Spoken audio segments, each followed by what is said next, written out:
Đây là cái đường này đâm thẳng lên Global City nha. Đường này là đang ra Liên Phường nha. Đây cái vườn mai mình sẽ làm một cái cây khác. Còn cái này là cây gì? Cây này không biết cây gì. Ây da, mai đi. Ủa cái này cây lộc vừng luôn hả ba? Anh cái này cây lộc vừng hả? Lộc vừng cũng là bonsai luôn. Một cây lộc vừng khác. Dạ vâng.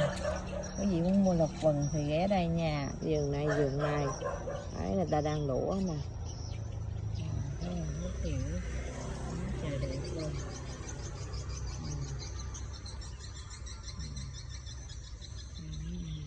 Cái chiếc kêu rồi nè. Cái này đó. Nó đang đâm tược.